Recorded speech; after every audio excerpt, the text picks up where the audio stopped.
দেখতেছেন যে এখানে আমরা যখন রাস্তা দিয়ে গাড়ি নিয়ে যাচ্ছিলাম তখন সামনে যে মাহিন্দ্রা গাড়িটা দেখছেন ওই গাড়িটা আর কি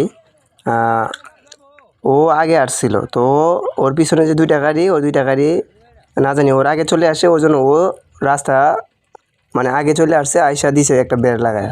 তো বেড় লাগানোর পর হচ্ছে কি তর্ক বিতর্ক চলতেছে, চলার পথে আমাদের বলছে ব্যাগ দেওয়ার জন্য, আমরা ব্যাগ দিলাম। তো ব্যাগ দেওয়ার ক্ষেত্রে দেখেন কি হয়েছে, ব্যাগ দিতেছি তো মাঝখান দিয়ে কী হয়েছে দেখেন, ওই যে পিছন দিয়ে দেখেন একটা গাড়ি ঢুকতেছে। তো গাড়িটা ঢোকার পরে মনে করেন ও মানে দেখেন, এরপর আপনারা দেখতে পারবেন কী হয়েছে বিষয়টা। হ্যাঁ দেখেন ওর আগে ওইটা চলে যাইতেছে,